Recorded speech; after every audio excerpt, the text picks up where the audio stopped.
Bonjour à tout le monde et bienvenue dans cette nouvelle vidéo. Aujourd'hui, nous allons parler de la monétisation de votre chaîne YouTube. Alors, je parle essentiellement pour les chaînes YouTube qui sont un peu orientées dans le sens éducatif, du même style que la chaîne Math pour tous.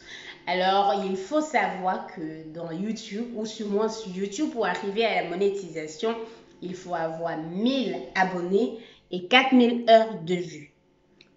Donc, quand vous allez commencer votre chaîne YouTube, après 3 à 4, voire 5 mois, peut-être même plus, allant même à 1 an pour certaines personnes, mais généralement, si vous êtes à fond dans votre chaîne YouTube, après 5 mois, vous pouvez avoir 1000 abonnés ou après 3 mois, voire même 4 mois. Donc, si c'est quelque chose que vous travaillez vraiment dessus en permanence, vous pouvez avoir 1000 abonnés autour de 3 à 4 mois.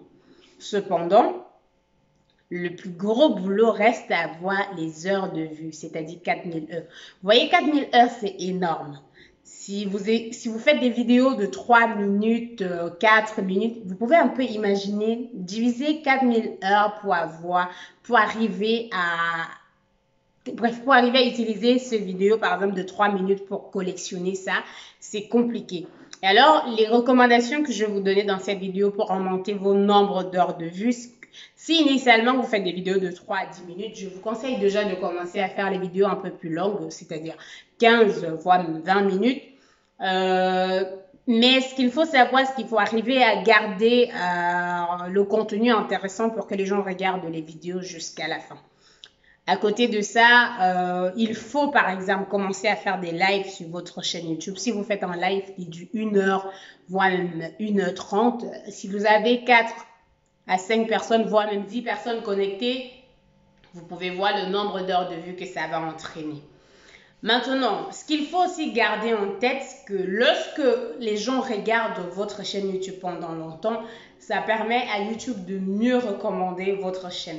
Et donc, même si vous avez des personnes qui vous soutiennent, si vous avez des personnes qui sont vraiment là avec vous, ce que je vous demande, si vous avez 5 à 10 personnes qui sont vraiment à fond dans ce que vous faites, vous pouvez demander à ces personnes-là de regarder vos vidéos en permanence. C'est-à-dire, si vous avez 10 vidéos, voire 15 ou 30, et vous avez des personnes qui sont vraiment là pour vous soutenir, vous pouvez demander à ces personnes-là de regarder ces vidéos, que ce soit tous les jours, 2 fois la semaine et tout, mais de regarder vraiment ces vidéos en permanence.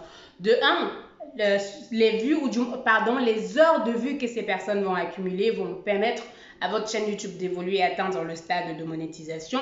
Mais deuxièmement, le fait que ces personnes passent des heures énormes sur votre chaîne YouTube va tout simplement, avec l'algorithme, YouTube va se dire, bon, voilà, c'est le contenu intéressant, c'est la raison pour laquelle ces personnes partent et reviennent.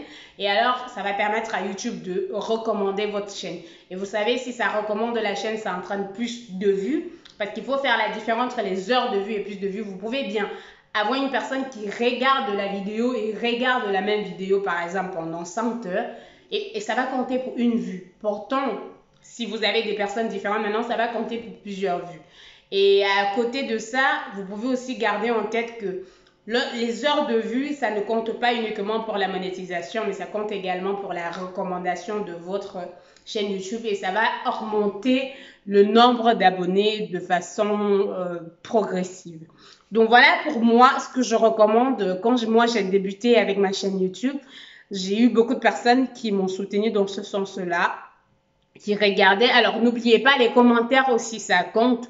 Les likes et tout, mais vous voyez, il y a l'algorithme de YouTube qui peut un peu pied parfois. Vous pouvez avoir des nombres de likes. Vous pouvez par exemple faire un live, vous avez 50, pardon, un live, vous avez 50 likes et à la fin du live, ou 2 jours après le live, vous avez que 30 likes. Donc ça, c'est un peu l'algorithme qui paie certaines choses. Mais comme j'ai dit, pour les heures de vue, ça ne peut pas diminuer. Et alors, invitez des personnes qui vous soutiennent à faire ce genre de travail-là, à regarder les vidéos tous les jours, 2 fois par semaine, mais que ça soit quelque chose en permanence pour faire évoluer la recommandation de votre chaîne YouTube. Donc voilà, c'est tout ce que j'avais à dire aujourd'hui pour la monétisation de la chaîne YouTube. Et une fois que vous avez atteint ce quota d'heures de vue, bah, la monétisation, ça arrive, ce n'est pas du tout compliqué. Bien évidemment, il y a tout ce qu'il faut faire derrière, le processus et tout, mais déjà atteindre ce nombre de vues, c'est le plus important. Et quand vous allez atteindre ce niveau-là, vous allez créer votre compte AdSense et tout le reste. Mais ça arrive vraiment après. Donc, pour aujourd'hui, je voulais juste vraiment vous parler du nombre, comment atteindre cette monétisation-là. Dans une prochaine vidéo, je vais vous expliquer comment procéder pour la monétisation pratique, c'est-à-dire le compte et tout le reste. À très bientôt. N'hésitez pas, si vous avez des questions, posez en commentaire. Je vais répondre à vos questions.